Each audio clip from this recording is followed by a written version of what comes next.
This is it! No more of that little runt. She is in the trash where she belongs. And this is the last piece of evidence. This is the one thing stopping me from complete control of DCW. How fitting that they ride together one last time. Get rid of it. The hell was that? Come on.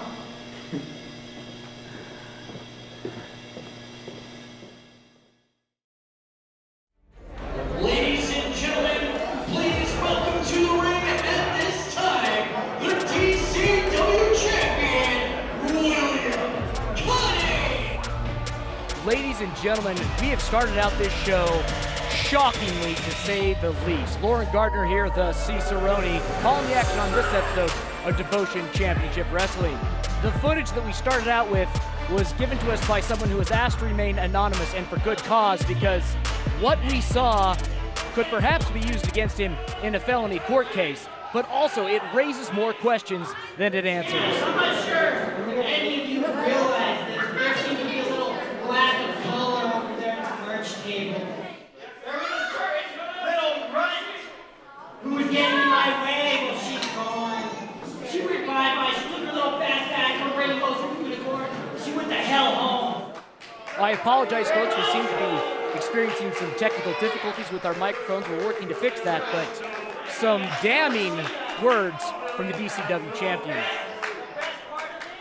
No more little go-to-call. No more stupid thing for Glade trial. As we saw, Cutting had Steel throw away Glade's doll, and Glade is extremely upset about this. The doll, as Cutting said, succumbing to the same fate as, apparently, so did Lola. Now the DCW referees and officials coming out to try and keep Josh Glade from attacking the DCW champion, taking all of the personnel we have to do such a task. And of course, Glade is not only just upset about his doll, but there is no doubt his concern for his one and only friend, Lola, the concern for her well-being, takes top priority. But we know this music, folks. A scourge that has cast its shadow across the devoted faithful since its inception months ago.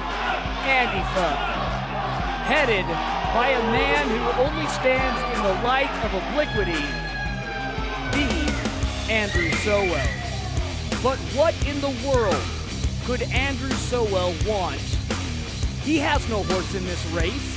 Since founding Antifa, he has claimed to fight for the common man, but I highly doubt he's here to help Josh Glade. I fight for the disenfranchised, which is all of you.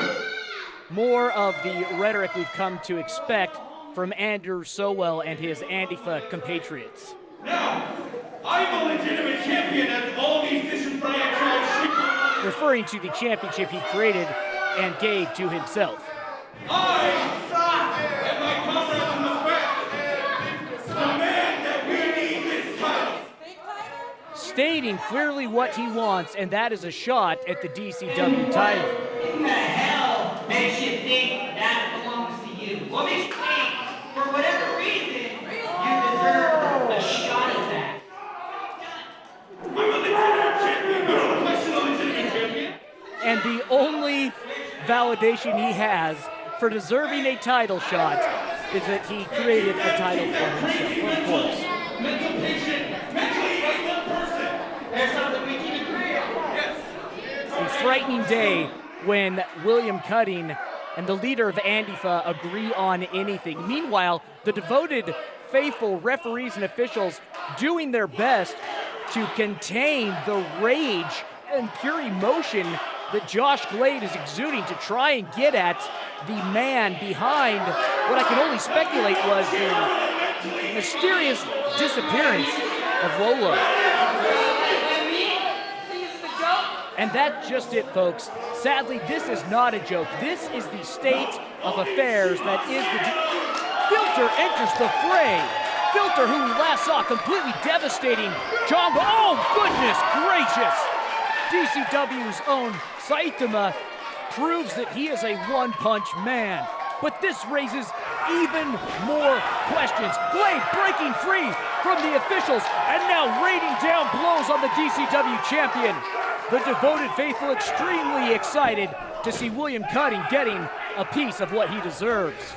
Folks, we are just starting things off today, and this episode is one for the history books. First off, Leo Wolf will be addressing the DCW devoted faithful as well as the locker room to issue an open challenge.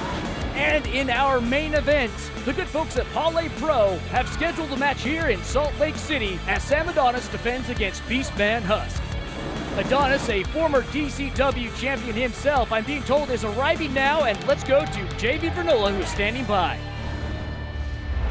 I am backstage here at the Gateway. I have just been told that Sam Adonis is making his way into the building right now. Sam, if I could have a word to you right now. You have a huge match coming up today. How does it feel to be back in Salt Lake and at DCW?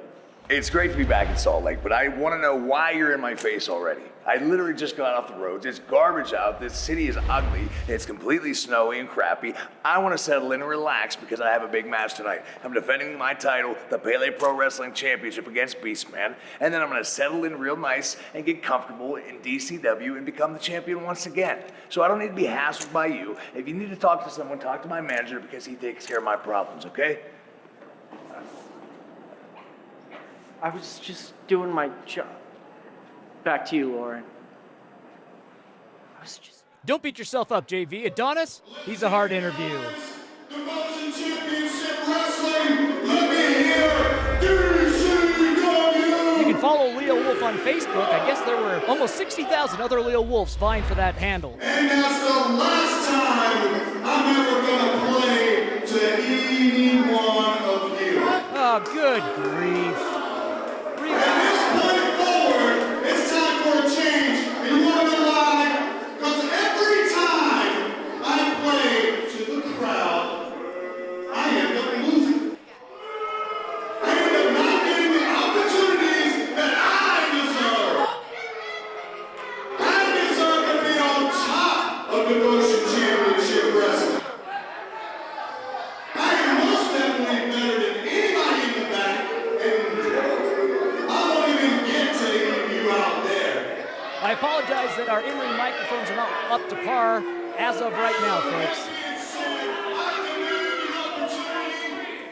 And right now, I'm issuing to an open challenge, not just to anybody, to every top-tier talent. Of course, with the mics not working, you're not missing out by what's coming out of Leo Wolf's mouth. Hopefully to fix that is the man, the brand, the king of the lemonade stand, Manny Lemons. Manny Lemons, who has been in Georgia the past month or two, he is here back at DCW, and I, for one, couldn't be happier to drink in that lemony goodness. On the side to turn on the volume.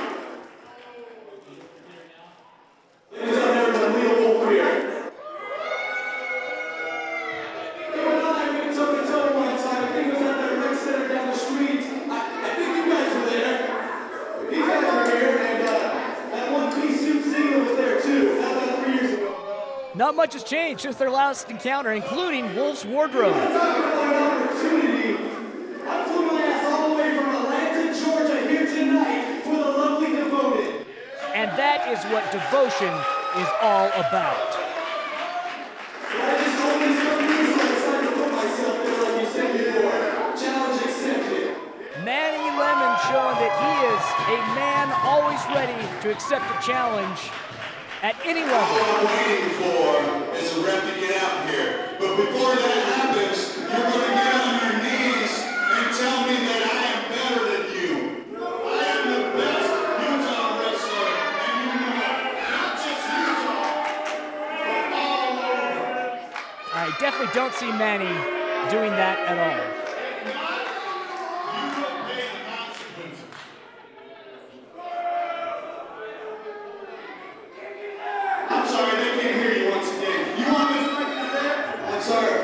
production guy over there doesn't know what he's doing. I said, what those consequences mean? You stand in my way, I take you down. I have never seen Manny back down from a threat, and I don't see that happening now. I guess those are the open-handed consequences that Wolf was alluding to. Manny up to his feet and spears Wolf right off the bat. Referee Ian calls for the bell. It has sounded. This is on, folks. Manny and Wolf grounding and pounding out of the gate. Now, look, I'm not saying that Wolf should grovel at Manny's feet, but you gotta pay your dues. And now, Lemons, like a repo man, is here to collect those dues. Wolf charges in, Manny counters with an arm drag. He wasn't ready. Lemons, clarion war call. Wolf able to get to his feet, looks to toss Lemons, but Lemons sees it coming and drops his hips down, lowering that center of gravity, keeping him base. But this time, Wolf succeeds, albeit to Lemons being able to still hold on to that arm bar, rolls through with him, and Wolf finds himself back at square one. Wolf having a size advantage in this bout. It does Manny every advantage to try and keep Wolf down, but now Wolf has Lemons against the ropes and delivers a shot to his breadbasket. A slap across the face puts Manny hung over the ropes, now whipping Manny off the ropes and lariats him down into the mat. I told you I'm gonna take you out. You had a choice, Manny. You had a choice. Suffering Scott Norton, did you hear that chop? Winds up and another. Wolf making full use of his count as referee Ian gets pert near 5. Wolf scoops up Lemons and delivers a slam. Takes time to posture when he should be covering a downed opponent. Now steps in and Manny kicks out. I know it's been a minute since Wolf and Lemons were in the ring together, but Wolf should know not to sleep on the king of the lemonade stand as he now makes a valiant comeback, targeting Wolf's midsection and chest.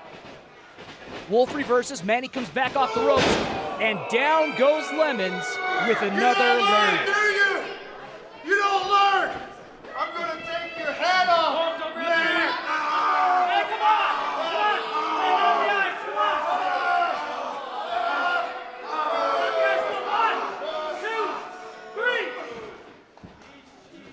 With a self-reported 18 years in the business, it appears that Wolf has taken the decision to not rely on depth of skill, but just what works. And right now, I guess, one could argue that a basic skill set of underhanded tactics is working for Wolf. Manny now comes off the ropes, goes back again, looks to tackle, but is caught and Samoan dropped by Wolf. 1, 2, Lemons kicks out at 2.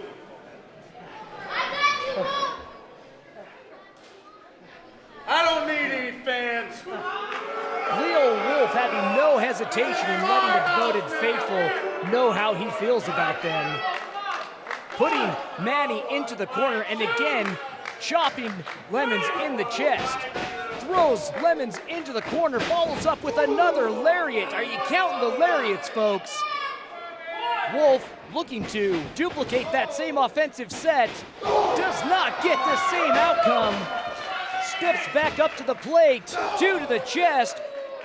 Lemons now with a diving shoulder tackle. Both men down on the ground, and Ref Ian begins a count. And with the "That was awesome" chant ringing out here at the DCW arena, the devoted faithful clearly happy with the level of athleticism on display here tonight. As Ref Ian gets midway through a 10 count, both competitors to their feet. Manny Lemons sets up and tees off with a lariat of his own.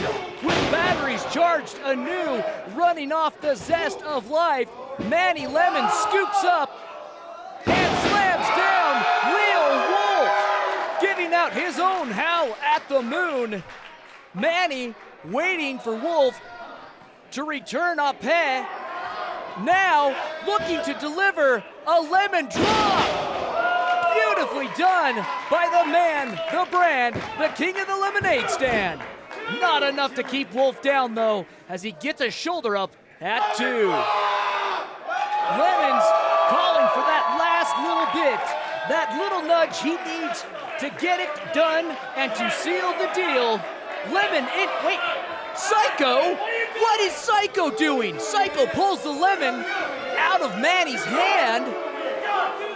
What? Manny turns back in only to the arms, and now a knee to the head from Wolf. That's it, folks. With an assist from Psycho, Wolf comes out on top.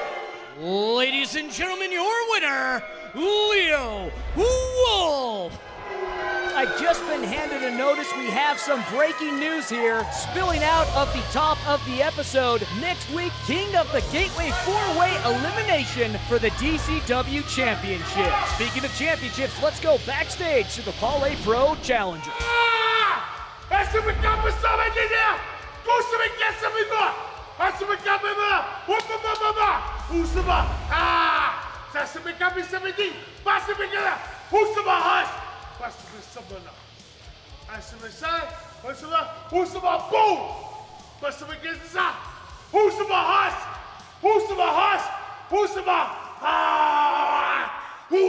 Don't go anywhere, folks. Our main event is next. Now I will kill you.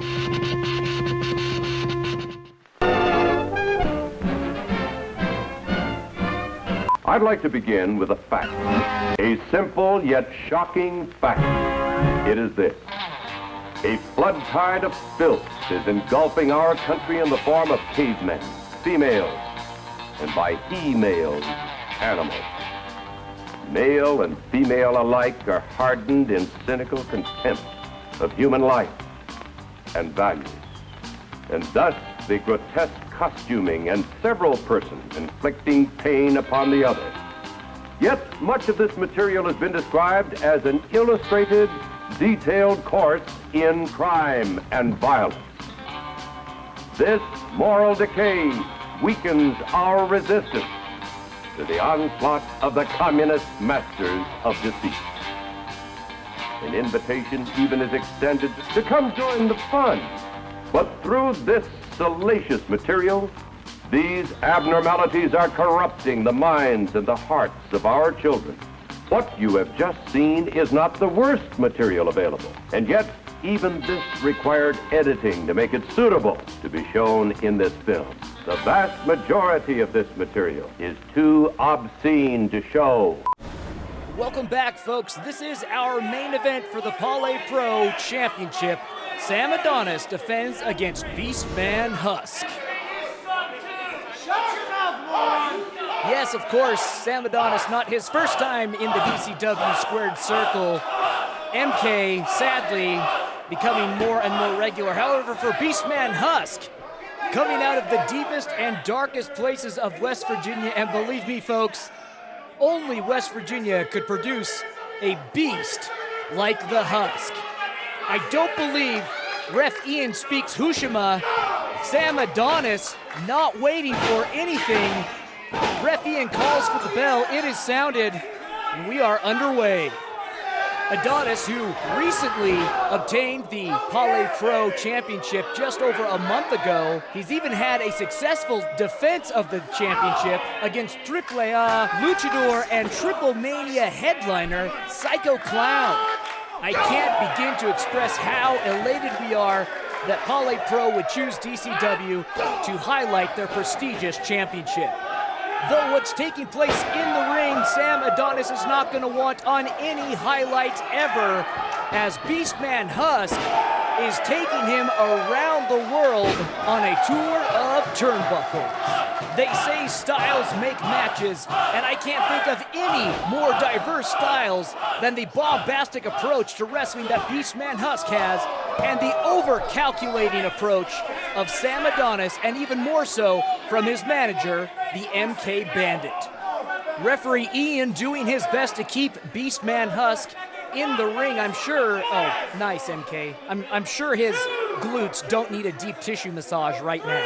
As I was saying, Ref Ian doing his best to keep Beastman Husk at bay, as the Husk is articulate, but not in any way that an official can understand. The champion taking no chances and returning back into the ring. Ascending the ropes, looks to come down with a double axe handle and is met with a big old ham hock to the breadbasket. Followed up with a comfort bow elbow to Adonis, kicks out at 2. Now I don't have stats on Beastman Husk's weight. There was some sort of communication breakdown at the weigh-in, but that is a lot of weight coming down on top of Adonis, and surely he felt every bit of it. Adonis on the outside of the apron, blocks a roundhouse, delivers one of his own, and now ascends onto the top rope, walks out to the center, and shows off one of the best looking diving neck breakers in all of professional wrestling. The champ moves into cover position. 1. Beastman able to kick out at 1. Adonis realizing he's got to do more damage, goes into a rear chin lock, transitions into a headlock, attempting to compress Beastman Husk's Mingo Oak-sized neck. Beastman refusing to relent, as Adonis delivers Mongolian chops to Beastman's scapular nerves. The Rudo de las Chicas has definitely targeted that scapular nerve as he continues to apply pressure, although now, to his feet, Beastman pushes Adonis, throws him off of the ropes, and Adonis ricochets with a right cross. You know, up until this point, Adonis had a very admirable match going, but he bent, great, just great, what you would expect from MK. Always recrudescing himself into a match like an abscess that just won't heal right. As the Beastman hangs on the ropes, Adonis takes advantage, 9 on the forehead of the Beastman. These are the actions of a man who will sacrifice all integrity to maintain a championship. Adonis takes the punch-drunk Beastman, and with a running bulldog befitting of my home state's Cheyenne Frontier days, he has the Beastman stunned and puts him down with a boot right to the button. Ask any boxer, a hit like that right on the chin will put you clearly out. But the Beastman is not out. Any less of a human being would be cold-cocked, would be completely gone. But the Beastman rises to his feet and comes back with a series of roundhouses, giving Adonis a taste of his own medicine with a Mountaineer Mongolian chop. Beastman pitches the champ into the corner, chases after, but nobody's home. Having speared headfirst into the ring post, I fear that the Beastman may be completely out. What sort of braggadocious torture does the champ have in store for a vulnerable Beastman? A pointed knee right to the temple. 1, 2. Beastman kicks out at 2. He is still in it. He is still in it despite all your protests, MK. The Beastman still with gas in the tank. And with a sprawled, inverted reverse bear hug, Adonis looking to squeeze what little energy might be left inside the challenger. Husk! Unrelenting, Sam Adonis looking to do just as much psychological damage as he's done physical, but to no avail as Beastman gets to his feet and retaliates. But for every offense that the Beastman has put forward, the champ has had a counter offense. But I don't care who you are, you can't counter a Lariotto like that. Both men bleary and exhausted. MK, the champion's proponent, giving what he can to his benefactor. Meanwhile, the devoted faithful clearly rally around Beastman Husk. Referee Ian now up to a 4 count for both men as they struggle to their feet. Adonis goes for a roundhouse and is met with a Mountaineer chop, now multiplied with open hand strikes, a Mountaineer chop, and a headbutt. Beastman whips Adonis off the ropes. Adonis dodges, rebounding, and met with a crossbody. Beastman goes for the cover, 2! Adonis kicks out at 2. A guttural roar from the Beastman. While Adonis uses the ropes to get vertical, the challenger, a turnbuckle body slam, now lining up a Swamp Angel Cannonball. This match, fitting of a Herman Melville poem. The Beastman goes for the cover. 1, 2. Wait a second. What's going on? The bell was sounded. That's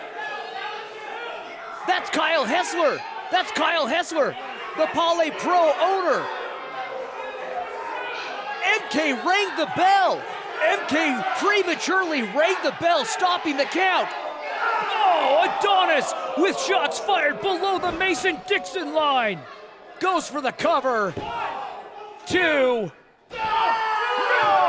Oh my goodness! Beastman with true Kanawa spirit kicks out and stays in the fight. The champion ascends the second rope looking for that diving neck breaker. But the challenger counters with a Samoan drop. He goes for the cover. 2.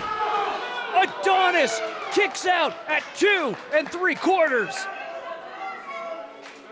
At the beginning of the show, I said that this would be an episode for the history books, and this match has delivered in every aspect possible.